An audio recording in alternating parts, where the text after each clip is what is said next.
Long before the Sunday night Candid Camera TV show, there was Candid Microphone on radio. Also heard on Sundays and starring Allen Funt from 1947. Here is an installment of this rarely heard program. Today's feature on Radio Classics at theradiodaddio.com. Smile! You're on Candid Microphone.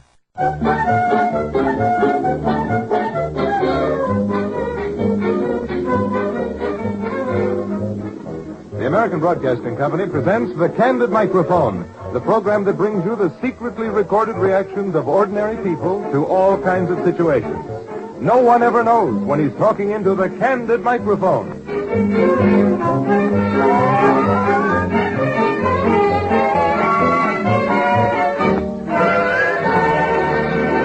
Here's that man who might get you on record someday, the man with the hidden mic. Because the Candid Microphone is 7 weeks old today, we'd like to take a minute out for kind of a seventh-inning stretch. For one thing, we'd like to say that you listeners have certainly been playing ball with us. We once tried to buy a watch that runs backwards, and you sent us two that actually do. We tried to get a hotel room for trained seal, and 14 sympathetic housewives have offered us their bathtubs. We took a mongrel puppy to a dog beauty parlor, and scores of you have asked how he looks in his new Continental trim. Of course, there have been brickbats among your sweet bouquets, and you'll hear about one of those in a few minutes. Although many of our secret recordings are made in the spirit of fun, our real purpose is to get closer to reality by hiding our microphone and catching people off guard. Our narrator will now give you the inside story behind each of the secret recordings captured this week by the Candid Microphone.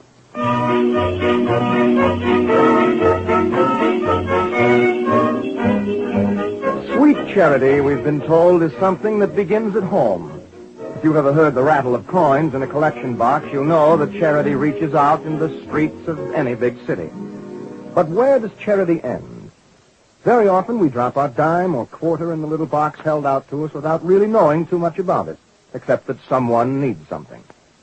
One day last week, the man with the hidden mic set out to test the limit of people's generosity. With his little rattling collection box, you'll hear it as he talks, he had faith and hope that the first man he stopped in the street would give his little donation, no matter what the charity. After he had been ignored by a score of busy people, this secret record was made. No, I'm sorry. We're collecting money for the OFCF-FNE. What? What was that? It's the OFCF-FNE. It's the Organization for Collecting Funds for Needy Eskimos.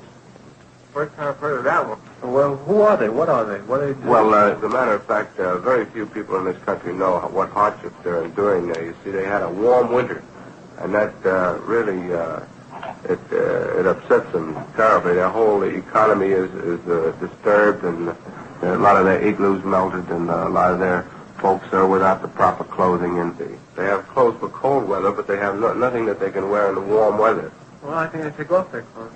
No, it doesn't work that way. Well, I imagine that they can build themselves up again on their own. There's plenty of ice up there to build the igloos. Well, that's true, sir, but they can use our help, and any little thing that you can spare, they're really, they need it.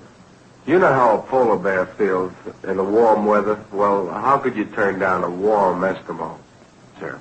It's not a large contribution, a dime, a quarter, anything like that. No, sorry, there are more worthy organizations. Well, no, there are more publicized organizations, sir, but this is really a very fine cause. If you could see those Eskimos up there, you'd really appreciate this. Right there, the others are publicized. I've never heard of this one before. It's very, very fine. It's the OFCF-FNE, and I'm sure that it's worth your support, sir. Anything What that is you it, all can voluntary workers? All voluntary work. What do We you do? contribute our time and everything else. Well, you solicit through the mail? No, we don't solicit through the mail. It's a poor little organization. We're collecting funds on street corners and wherever we can, and it's very worthwhile. What do you do with the money?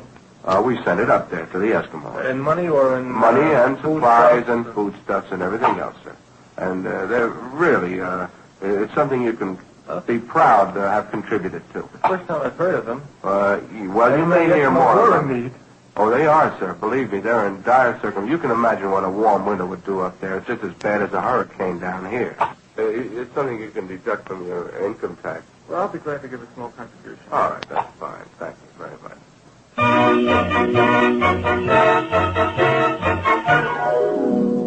If this appeal has melted your heart, contribute your ice cubes to any branch office of the OFCFFNE.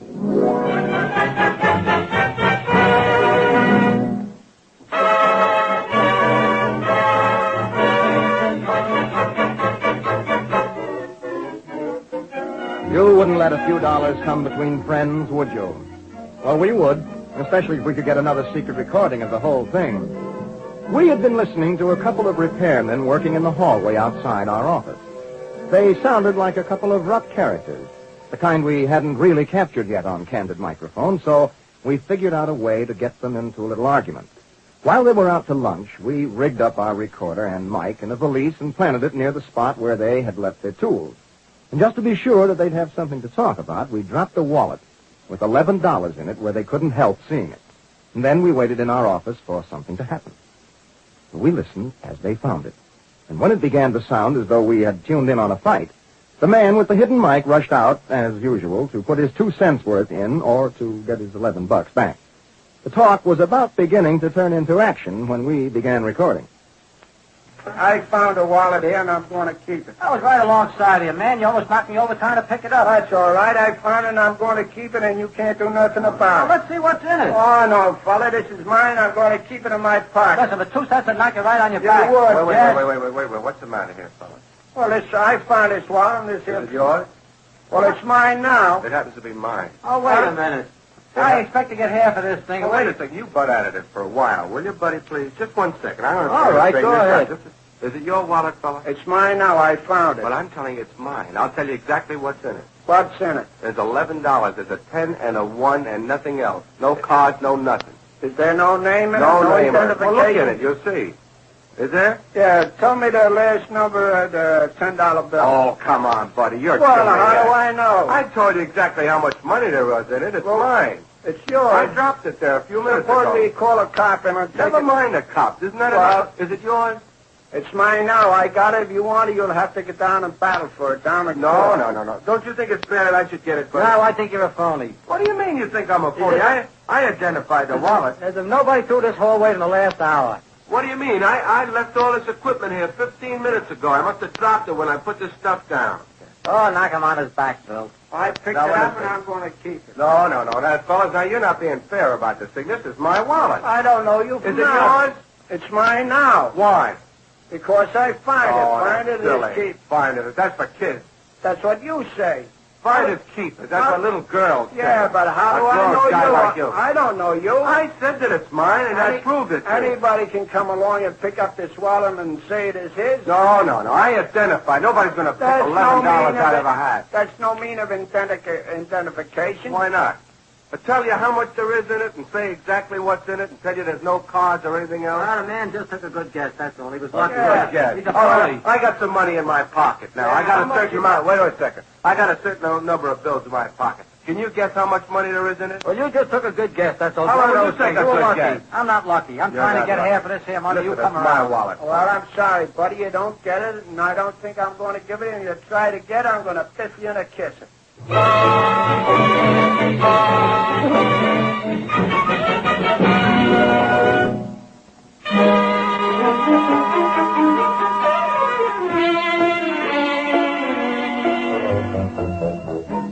We don't have a studio audience at the broadcast of Candid Microphone, but every showman likes applause, so we take our little bow when your letters come in. But once in a while, we get a few hisses and catcalls. Well, that's okay, too, because we want you to speak your mind, like those people whose voices you hear on our secret recordings. Well, one lady took us at our word and wrote us a few well-chosen ones that really made our ears burn. Now, even an angry woman has the privilege of changing her mind, and we decided that the man with the hidden mic was just the man to do it. This lady lived in an apartment house, so we got a next-door neighbor to let us set up our recorder in her apartment and brought the hidden mic right to her door where we got the following recording. I'm with the American Broadcasting Company, and I wonder if I could have just a couple of minutes of your time. Is that all right? Yes? You wrote us a letter the other day about one of our programs called the Candid Microphone, and I gather from your letter that you don't like it very much. No, I don't. Well, why? What are some of the things you find objectionable about it? Well, I don't like it because I think it's snooping. Out and out snooping. Is that right? Mm-hmm. In your letter, you said course. you said it a little more strongly. You said you thought we were a bunch of dirty, sneaking spies. That was kind of strong language. You feel that much about it, huh? Well, I suppose at the time when I was listening to the program, I felt that way. And how about right now? I also think it's a cheap way of doing things. You know, you might pay a person for appearing at the program, at the microphone. Oh, I see. Yes, I know. That's one of your tactics, no doubt. You want to save. So you get these people in their homes extemporaneously, answering questions that you probably would have to pay for if they were rehearsed. Well, do you think it would make it any less offensive if you knew that we did pay everybody whose voice we recorded? Would we be all right then? I think it would be, yes. Less offensive. Do you think that's snooping? Yes, it is. It's still snooping. The easiest manner is for you to come into their homes, knock on their doors when you want, go into people's bedrooms, you know, and... Bedrooms? Yes, of course. I heard that one program about the... What was it? You went into some man's bedroom? Oh, you mean the one where the wife awakened the husband? Awakened the husband, and there was the poor fellow. He didn't know he was speaking for the public. It sort of put him in a bad light, don't you think? Well, after all, the way you awakened... Did you ever hear... your own private affair. Well, you may have something there, but don't you think it's funny the sounds a man makes when he awakens? Yes, they're funny, but they're only for him, though, in his own bedroom, and I'm sure he doesn't enjoy having the whole world know about it. Do you? Well... Would you? It was a man's bedroom, and we had his wife's permission to come in there. You feel like that was... You had his wife's permission? Sure, she arranged to let us come in there and record his voice. Poor fellow, you can't trust her very well, can you? Well, are you married? No, I'm not, but I have a brother, and we have the same difficulty getting him up, or rather his wife has now. Do you help once in a while? I used to have the position. Don't you think most people are nervous and self-conscious in front of a microphone? Not anymore. I think most people take to a microphone very nicely. Do you feel you'd talk just about the same way if you knew you were talking right to a now, microphone right now? Yes, I would. There'd be no difference whatsoever. No difference. Well, now look, let me show you. This is a microphone. Mm-hmm. And what you just said is ready to go out from coast to coast. Does that make any difference to you? What am I supposed to do at this point? Faint getaway? Do you mind our coming in here and talking to you this way? Do you think we took an unfair advantage of you? I think so at the moment. This conversation may not be worth a nickel, but would you like to have it on the air? Yes. You would? Of course I would. Because I want the whole world to know of my opinion on this program.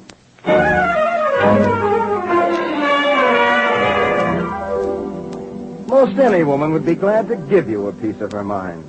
We had to pay $15 for that piece.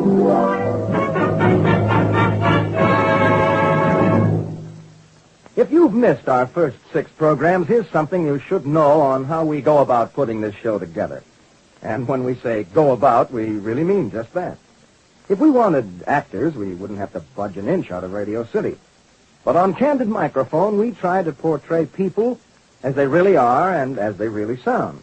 And we've found that no one can do a better job of that than the people themselves. That's why we go about putting this show together. When we want a tailor, we go right to a tailor shop. And when we want a housewife, we knock on her door. And what's more, even then we don't tell them why we're there until after we've caught them in the act of being themselves. We hide our microphone and make a secret recording of whatever you hear at the time it actually happens. The man with the hidden microphone may even get around to you someday, but don't bother looking for him, because you'll never know when you are talking into the Candid Microphone.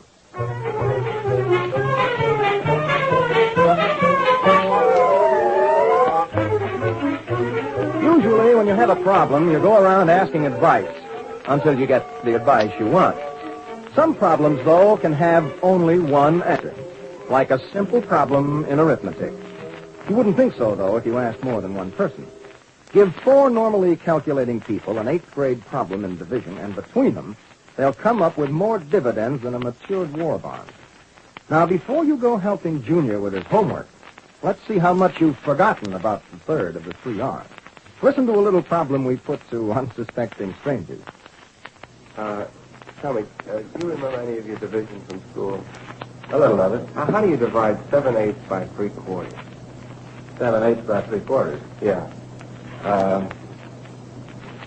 You find a common denominator and proceed from there. It's not too difficult from that. Common denominator? Don't you use that when you add? No, not the common denominator when you're adding. The common denominator, I guess, would be 8. Common denominator would be 8. That would be, you would multiply the 3 or 3/4 by 2, which would make 6/8, and the 4 of the 3/4 by 2, which would make then 6/8 would be 7/8 divided by 6/8. Yeah. From there, you'd require a little pencil and paper to carry it on out.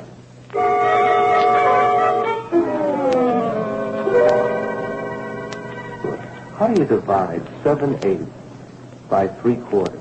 Isn't 7/8 equivalent to 3/4? No, 7/8. 7/8 is much more than 3/4. That's all. Yeah. Just a little. About an eighth more. Yeah, 2/8 would be a How quarter. will you divide it? You mean divide 3/4 into 7/8? Yeah.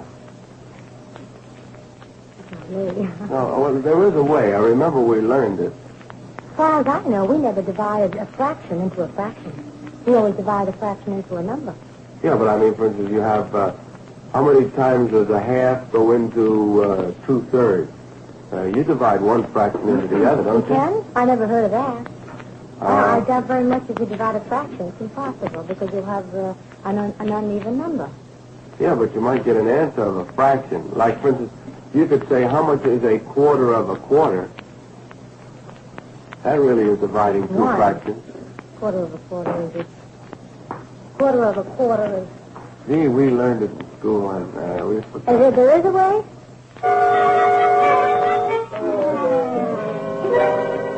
Can you tell me how you divide 7/8 by 3/4? Multiply the, 7/8 by 3/4. Multiply 7 by 3 on the 8 by 8. You get 21/64. Say that again now. Maybe you got it right now. Multiply the 7 by the 3. That's 7/8 by 3/4. Yeah. All right, that'll be 21/32. The 8 by the 4. 21/32. That's right. And that's the answer you get if you divide 7/8 I by think 3/4? so. I believe so.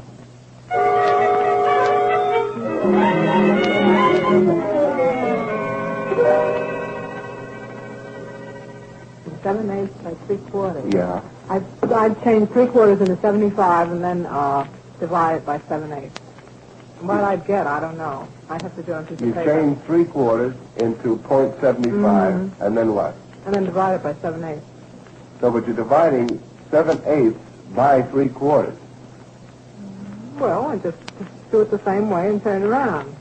0.75 Yeah. divided by 7/8. Well, no, you're dividing 7/8 by 3/4. I told you not to ask me.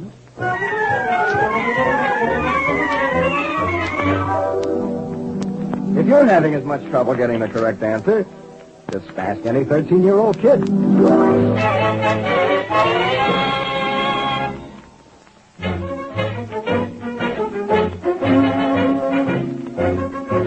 The next secretly recorded conversation is one between two blinded veterans. Here's how it happened. We had waited with our mic and recorder at the newsstand of a large building. And for 3 hours, we recorded the gossip of office girls on their lunch hour as they stopped to gab. But when we played over our secretly made recordings, only one bit stood out. It was the voices of the two blind fellows who ran the newsstand. It's just small talk, but maybe you'll hear something bigger in it. Listen. By the way, Steve, how often do you have to shave? Oh, I shave twice a day, once in the morning and once in the evening. What do you want to shave that much for? Oh, I have to. I work in the morning, and in the evening I have to go out.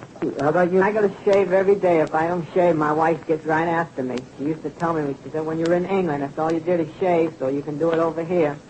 Well, it takes me about 45 minutes to shave. 45 minutes? That long? Well, the beard you got, all you have to do is go outside and get the cat and let it lick it off. Yes, but the barber tells me it's pretty wiry. Do you use a straight razor? Well, I use a straight razor. What do you think I am, crazy? I'll never forget the first time I learned how to shave. I just took that razor, pulling it slow, slow, and slow. And when I go out, a fellow would say, "Hey, did you shave this morning?" I'd say, "Yeah." Well, he says, "Well, you sure look funny." I had plenty of practice learning how to shave. My first experience was when I was running maneuvers out in the desert, when there was no mirrors, and I had to shave without a mirror. Well, I had experience like that in France. Had a 2 weeks beard and shaved with cold water and no mirror. Well, that's not so bad. What, 2 weeks? Without No. shaving? I mean, by the way, do you let your wife shave you? Oh, no. Why I not? never trust a woman to shave me. Why not? That's too dangerous. Listen, as good looking as you are, you don't have to worry about anything.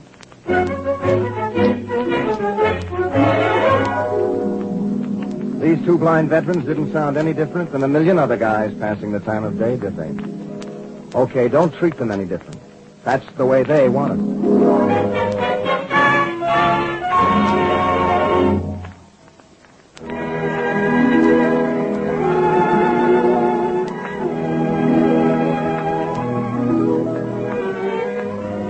Just lean back a minute while we paint you a beautiful picture. Suppose you were the greatest guy in the world. Nobody, but nobody, laughs when you sit down at the piano. You've won 1 million friends, and you've influenced everybody else. Your muscles have muscles. And the women who can't whistle just purse their lips when you pass. You've got a country home in every country, and a townhouse in every town. You've got so much money in the bank, the interest bores you.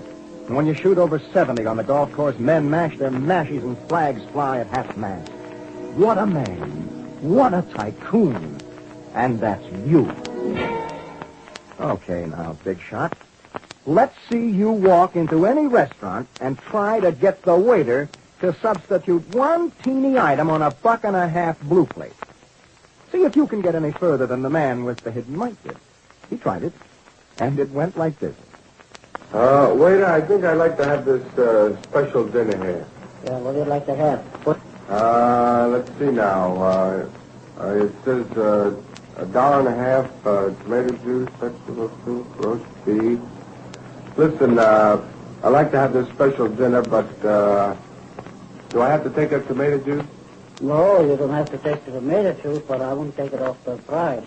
I mean, off the $1.50. It's altogether $1.50. You take the tomato juice or not, it's just the same. Yeah, but I mean, can I have pineapple juice instead? No, we haven't got it. And that's the bill of fare. It's made up that way by the chef, and I have to wait. But have you got some, let's see, any other kind of juice? No, only tomato juice. Only tomato juice. Vegetable soup. You got any consomme or anything like that? No, vegetable soup, just the way it's on the bill of fare. Vegetable soup, huh? I don't like vegetable soup. Well, I can help that if you don't like vegetable soup. You eat the roast beef and pay $1.50 just the same. Could I change the soup for some fruit salad? Oh, no, you can't change the soup either for fruit salad. That stays that way, and that's made up. I don't make up the bill of fare. See, I got some custom up here. Wait just a second. All right, now the roast beef with carrots and peas. Can I change that to string beans? No. Carrots and peas, that's the stand. Oh, but carrots and peas. I don't like carrots and peas. Oh, then you eat it without carrots and peas. Or what other vegetable can I have? Nothing. You eat the potatoes. Double portion potatoes. Well, can't I have any vegetable? No. Can I have a salad? No salad. What flavor ice cream you got? Vanilla and chocolate. No strawberry? No strawberry, no. Not today. Well, what other dessert? You have any? Oh, vanilla and chocolate ice cream. Either you take vanilla or you take chocolate or two without it.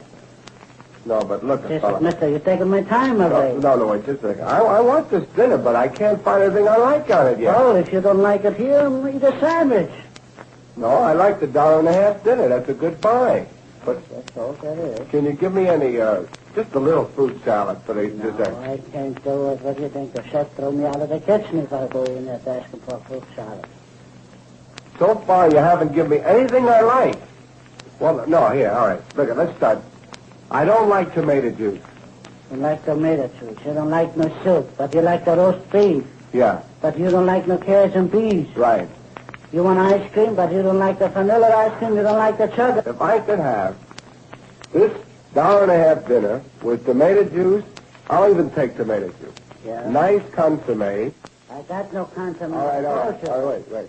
Roast beef with string beans and French fried potatoes. And I'll even take the ice cream. No, nothing saying. What? Either you take it or you... Ask the chef. Maybe... No, I don't go in the chef. The chef's going to run with the kitchen knife after me. No. Oh, so.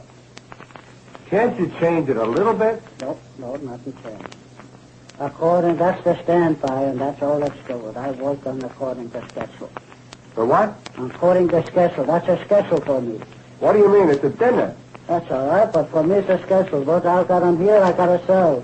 I can't sell nothing else what I haven't got on there. Well, maybe he's got a lot of pineapple juice. Oh, I got to get rid of this stuff first, eh? Well, what, are you trying to get rid of it on me? Oh, if you don't take it, somebody else will. I have to eat. Yeah, but... You're here to serve me. Yeah, but... I want this $1.50 dinner, but I want to make a couple of little changes. Ask him about it.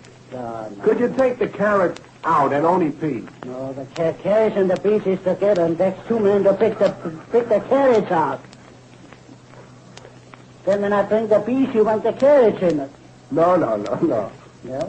I don't like carrots. I can't stand them. Don't eat them. Just pick out the peas.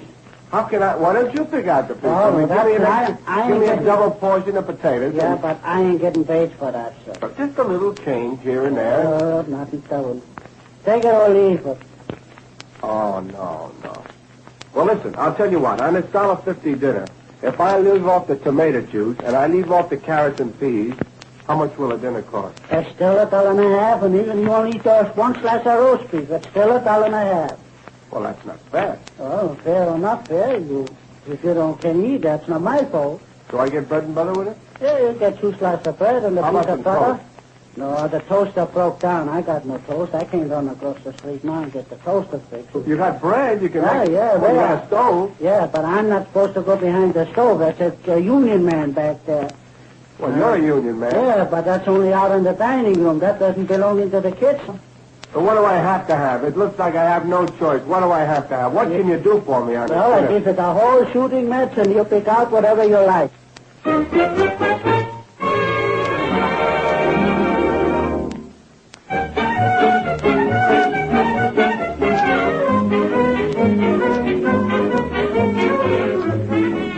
So, until next week, the Candid Microphone goes back into hiding, the better to eavesdrop on the people whose voices are secretly recorded. We mention no names, but you may recognize them all as people that you meet every day. That's because they're real people who never knew that their every word was captured by the Candid Microphone.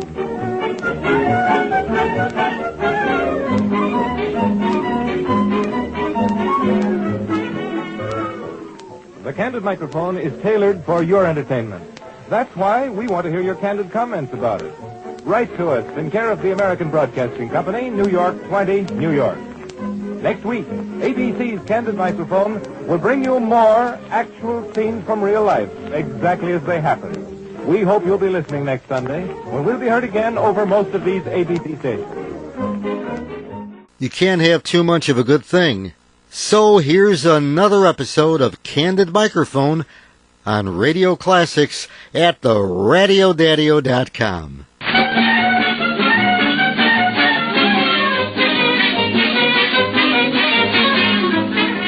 The American Broadcasting Company presents The Candid Microphone, the program that brings you the secretly recorded conversations and reactions of all kinds of people in all kinds of situations. No one ever knows when he's talking into the Candid Microphone.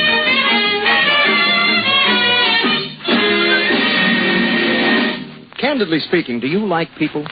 Well, you'll hear them speaking candidly on Candid Microphone, the program that brings you short scenes from real life gathered each week in homes, offices, stores, in the street, wherever you yourself might meet the people whose voices you'll hear today.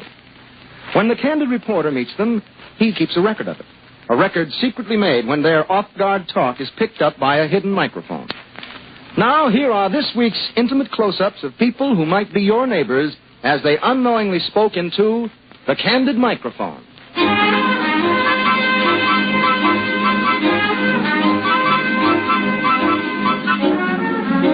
Here is some advice. If you ever take a short trip, because the doctor said the change would do you good. Don't make it in a taxi cab. Trying to get change from a cab driver is not what the doctor ordered. One of the first things a hacky learns before he gets his license to hunt pedestrians is that the leopard will change his spots before any self-respecting hacky will change a 5. A cab driver worthy of the name would sooner break your arm than a $10 bill. When this cab driver stopped to pick up our friend with his hidden mic and a couple of valises that contained the concealed recording equipment, the cabbie didn't know it, but he was going for a little ride. Remember, this entire scene was recorded inside a taxicab in the middle of a busy city. Driver, we just want to go to 780 Park Avenue. That's just a little way up here, but we can't take all this heavy equipment. 780 Park Avenue. Yes, sir. Okay, thank you. That's fine. I'm sorry to make you go this short distance, but we have to because we got to get this equipment up there. That's swell. Right over here, this house right here. Thank you, that's swell. Fine. Thank you, driver. Gee, we really appreciate that. It didn't lug that stuff. Here, pal. Thank you. I thought I got a $20 bill. That's all I have. Well, where'd you expect me to get change of a $20 bill this time in the morning? Well, I can't help it, driver. That's all I have. Yeah, but there isn't a store in the neighborhood here. Well, what can I do about What can you do about it? What am I supposed to do about it? Well, I don't know, driver. You're supposed to make change. Yeah, this is a bank. The bank's not open till 9 o'clock, mister. No, this is only 8:30 in the morning. This is a taxi cab. Well, what can I do? Well, there's not a store in the neighborhood. You want to wait, mister? I'll take you for a ride. We'll go for change. No, I don't want to go for a ride. Well, this is where I want to go, driver. Well, then I can't help it. Why not? You'll have to pay me. I'm sorry. You'll have to go to the store and get change. Well, I don't want to go for any joyrides now, driver. I know, but you should have used some common sense when you got into a taxi cab, mister, with a $20 bill. Well, I just told you that this is all the far we were going. Yeah, but you didn't tell me you had a $20 bill, did you? What's the sense of getting mad about a thing like that? Haven't you been caught with a $20 bill in your life, driver? Sure, mister, but at certain times of the day. After all, this is our busiest time of the morning. We can't be running around looking for $20 worth of change. But every time I have a bill, a cab driver, I have to have an argument with the guy. Why? Because that just goes to show you that business don't call for $20 bills. Well, but are you liable to get caught that way, Yeah, aren't you? you're right for $10 All right, change. so why do you give me a big argument about I'm not giving you a big I'm just trying to explain to you. You fellas have all got the same habit. $20 bills. Where are we supposed to get change for $20 bills? Well, how much money did you start out with today? $3 and change. Well, so the first guy that got in, if you had a $5 bill, you'd be in trouble, Well, wouldn't a you? $5 bill wouldn't be so bad already. I can scrape to get a little change of a 5, but I can't scrape a 20 together, mister. Did you give me a big argument? I didn't mean anything. I know you didn't mean anything by it. You mean well. You all mean well, but don't you use a little common sense with your change? Why don't you bring a bunch of money with you when you start? It's not going to be, you're not going to spend it. Sure, mister, this ain't the house of Rothschild. Well, I can't help it. Well, you sit right back tight, mister. We'll go for some change. Well, I don't want to go driving You around. want me to take your stuff right back where you started from? No, I don't want that Well, either. then sit right back tight. What am I supposed to do here? All these customers waiting for taxi cabs, you hand me a $20 bill? Was that my time nothing? Well, all right, how much is the fare? $1.25. Well, all right, here's a quarter. That's all I have. That's all you have? Well, that's all right. Let me have it. It's better than wasting my time for an hour for another dime. I wanted to give you a tip. I know them tips, mister. Another big dime ain't gonna make me happy. Let's have it.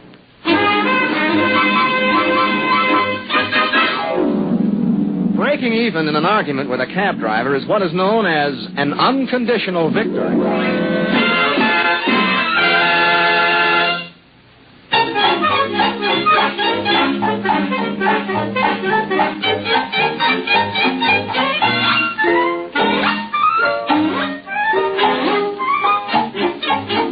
Fun is fun, but to the man who must mix his business with your pleasure, it's a serious thing. Take the caterer, for example.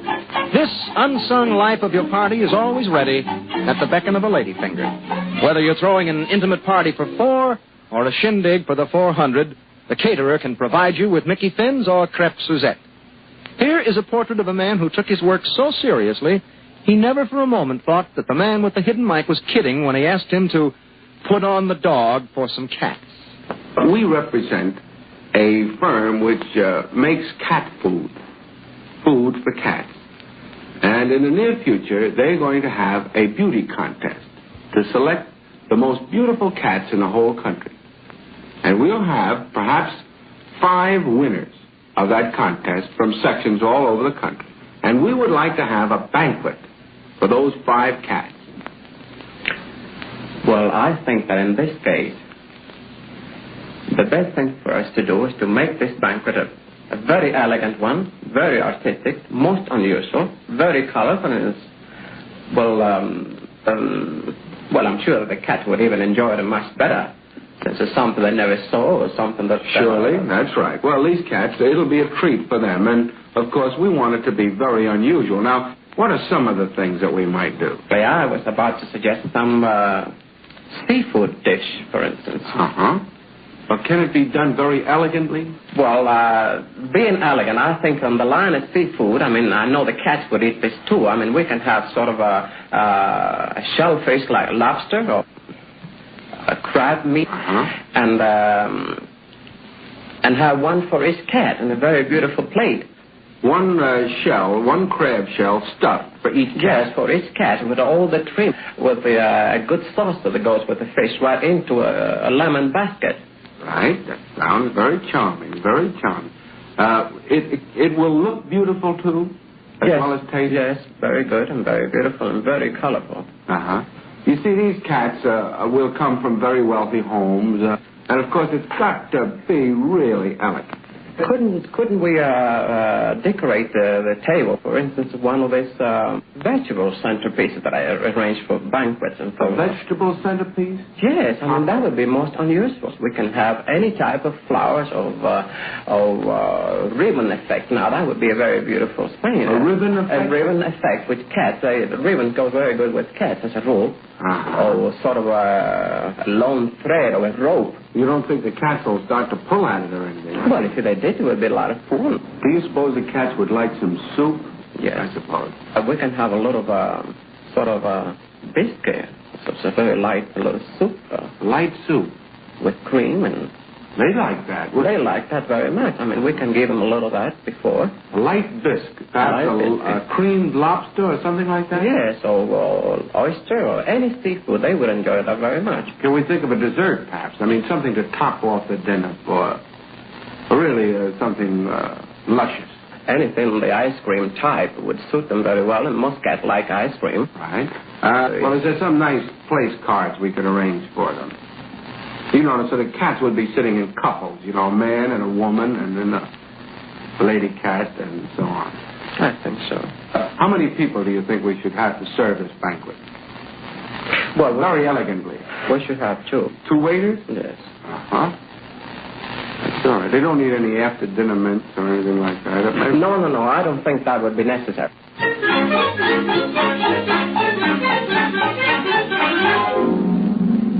You know, we may hold this party after all. We wouldn't want to break that caterer's heart.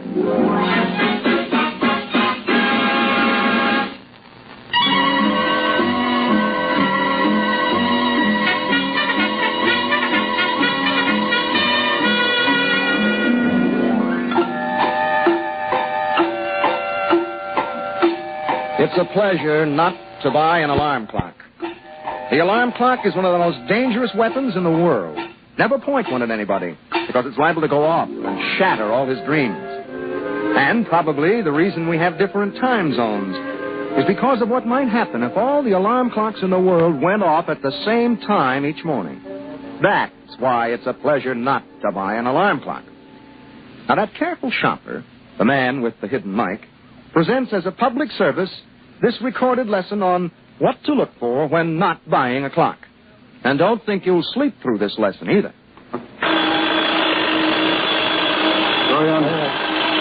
Very unpleasant sound, don't you think?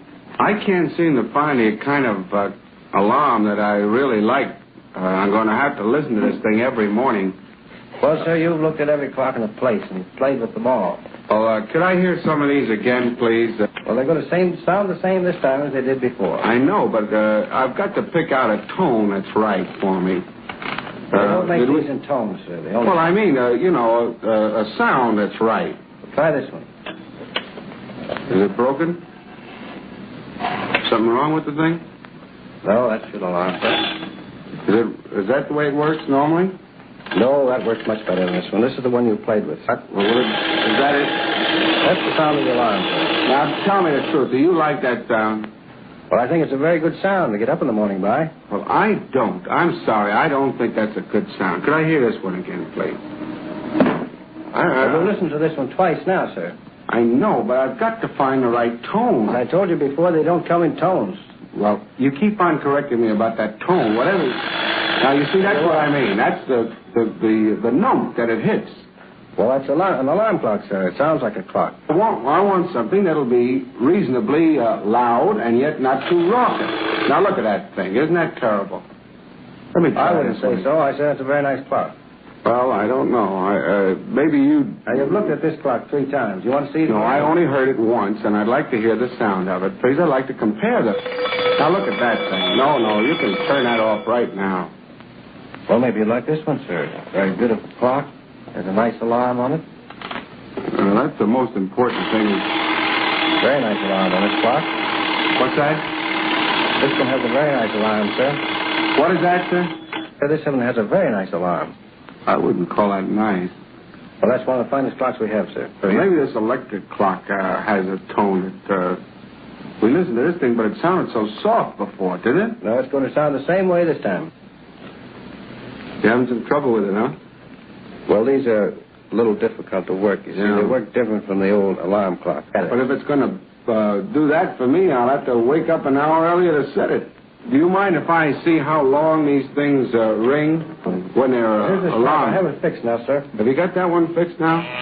There's the alarm. Oh, you can... Now you got it fixed, you can shut it off. That's that doorbell one. Do you mind if I just try these alarm clocks and see how long we can keep them running? I want to see how long they run when they're... Well, that one seems to be...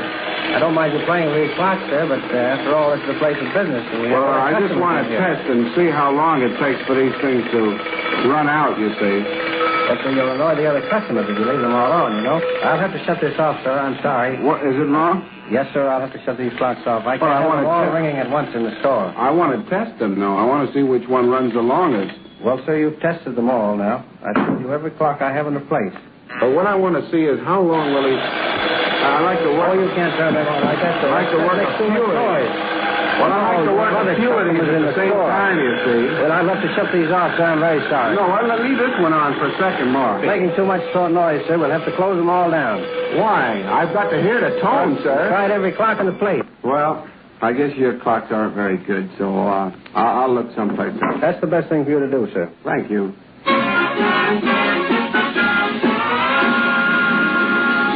If you happen to tune in within the last few minutes and you are wondering about what's going on, we'd like to tell you that this is a program about everyday people. People like you or your neighbors are the performers you hear on Candid Microphone. We want to catch people in the act of being themselves.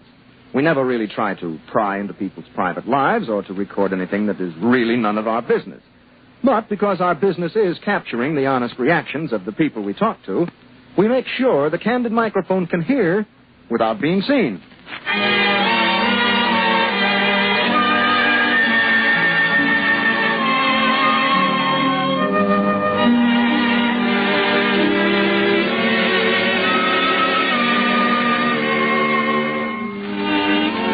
They say that if you wait long enough on some corners in New York, you'll meet everyone you ever knew.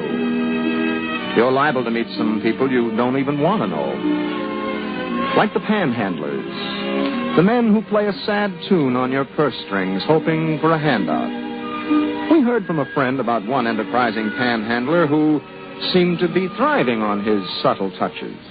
His friend suggested a certain corner where we might be able to record a man who had built a tale of woe into a nice business.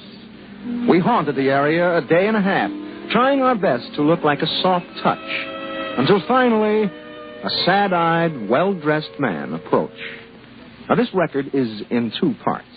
First comes the touch. Listen. I beg your pardon. Yes?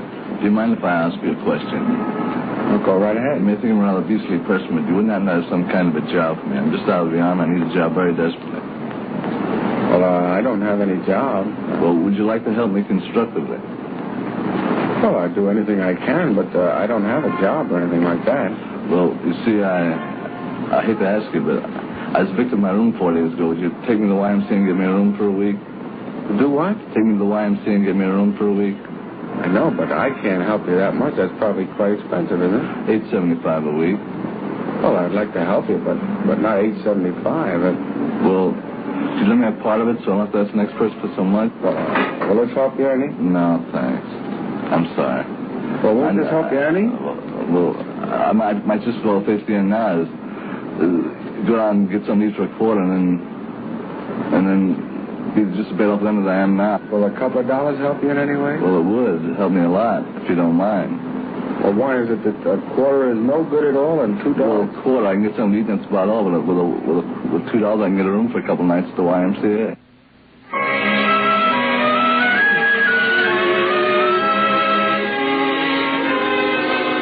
Having been touched $2 worth by this sad story, the Candid reporter started getting his money's worth.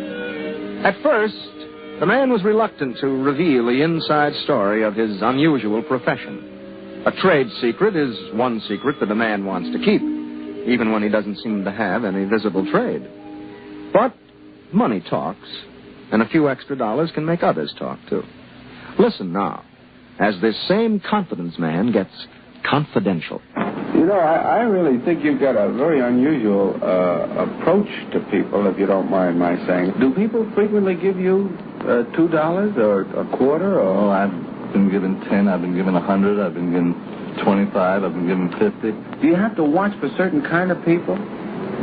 Well, I usually pick on elderly men. Elderly men? Yes, because they're more settled in their ways and they're more... How about women? No, I don't fool around with women. They're not so hot.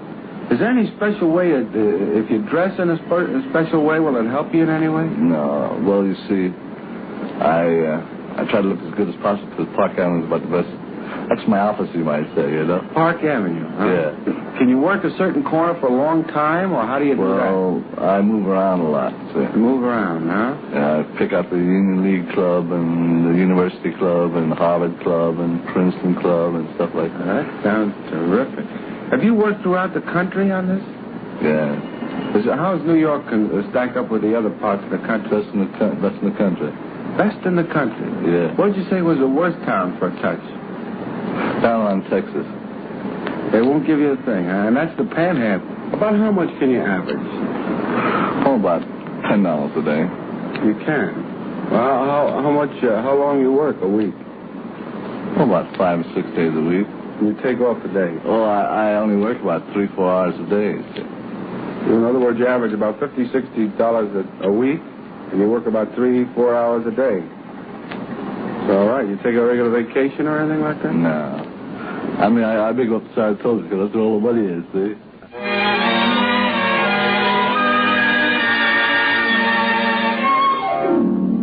Beggars, according to this one, can be choosers.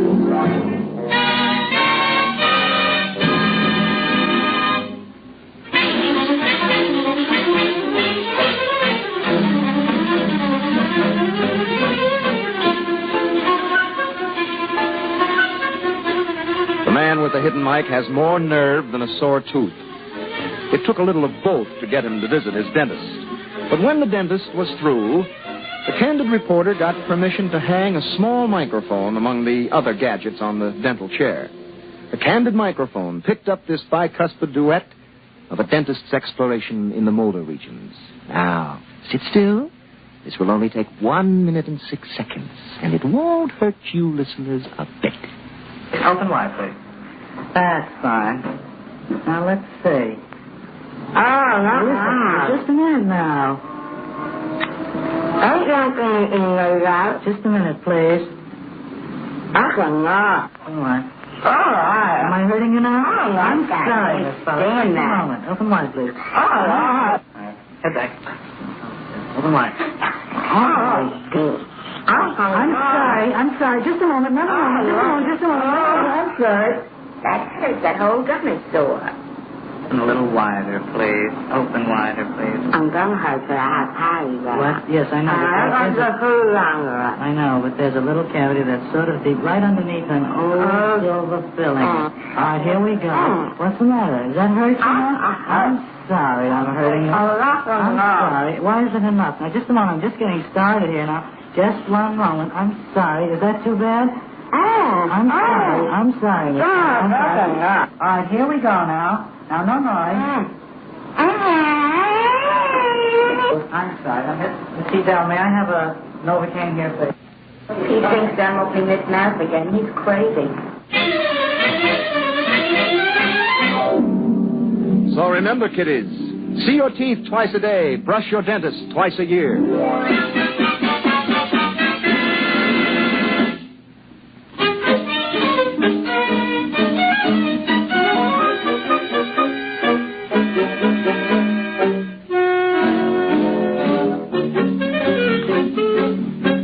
You may have got the idea by this time that the man with the hidden mic is a pretty outspoken fellow. Well, sometimes he is. He certainly was outspoken the other day by a man twice his age and half his size. This little man came into the office like a lion and went out like a lamb. Before this uninvited, uninhibited visitor was through, the man with the hidden mic had uncovered an unusual talent, and he could do nothing to cover it up again. Here, on a secret recording, is what one man had to say for himself, and for a lot of other things, too. Did you want to see me? Yes, sir. I just happened to be in the building working, and the people in the building heard my sounds, and they said I'm pretty good at it, and they told me to go up to this radio production.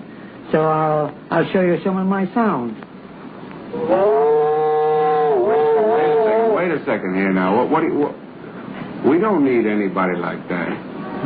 What is that supposed to be? It's supposed to be a train. I know, but... Well, that's a train at Grand Central there. What are you, a painter? I'm a painter, but when I see people don't feel so good and I make them feel happy and they don't have to have a doctor, and my voice makes them well. I'm sorry, mister. You want to hear a chicken? We don't use any You want to hear a chicken lay an egg? We don't use... I know, but we don't... You want to hear a mule? We don't... Are you painting right here in this building? Right in the same building where you're... Well, how'd you hear about me? The people in the building. Oh, well, you must... you may be all right, but did they tell you we don't use any people like that? Well, I'll give you a crow. I don't need any crows. But look, mister, we don't use any actors at all, no professional people. We just use plain, ordinary people on the street. No animals, no anything like that. Well, I could do an air raid if you want it. An air raid? What good would we have for an air raid? Well, what do we need? What do we need an air raid? Careful now, don't strain yourself. I'm out of practice. We never use an air raid. I know, but what do we need an air raid for? Well, just to scare the public while they're working if they want to get home early. Well, we don't use that on the radio, so... I could do some snoring so like a man's sleeping. Well, we don't need those things. I know. Well, anybody can do that, mister. Well, you don't understand me. We don't use any sounds or any acts or any animals or any noises of any kind like that. Well, I like it myself. I like to hear my own sound. When a man is happy and has a smile and do that sound and makes others happy, I feel happy myself. Do what sound? What I like a train. When you do that, it makes you happy? Yeah, and it makes them laugh. When they laugh, I laugh. Well, that's a very good philosophy, and I'm sure you got a lot of talent, but I'd like to be able to... talent. It's my future. See, my age is over 64, and I feel like 21 every time I do that sound and make others happy. You do? Yeah. I think I can do it to a tiger. A what? Tiger. A tiger? Well, how am I going to use... It sounds like the snoring again. What is that, sleeping? That's sleeping? A tiger when you get mad. I thought it was sleeping. No, a tiger, very, very very bad tiger. I listened to Central Park and I heard him say the same thing. I can't do a thing for you. Well, see, I'm not sorry, but I feel just as happy if they don't use me. If they do use me, still I use my sound. But you paint for a living, Yeah, huh? I paint for a living as a pleasure too, as my exercise. They do a girl at the age of 12 years old. What? A girl of 12 years old talking to her mother. She wants to buy something I can. Look, mister, why don't you just leave your name outside and we'll call you if Listen, we'll call you if we need you. My mother we'll went out call to you buy if stuff we and I have want any to buy need my at all. candy and If we have anything I only for have you, 4 cents and I need a penny more. I'll call you if Now there's listen. any more.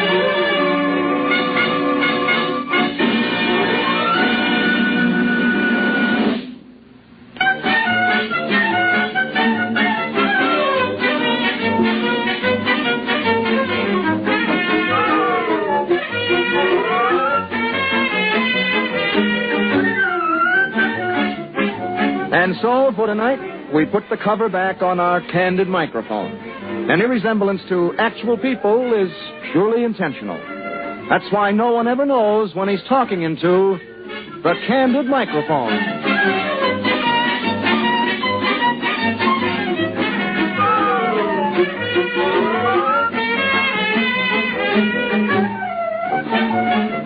The Candid Microphone is tailored for your enjoyment, and we want to have your candid comments about it.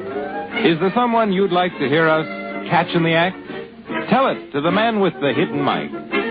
As all of you who've written us know, we will acknowledge all of your cards and letters, and don't pull your punches when you write us. Be candid. That's the way we like it. Write to Candid Microphone, in care of the American Broadcasting Company, New York 20, New York.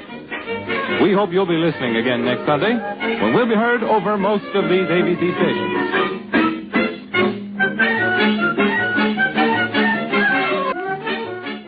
That's Radio Classics for this time around.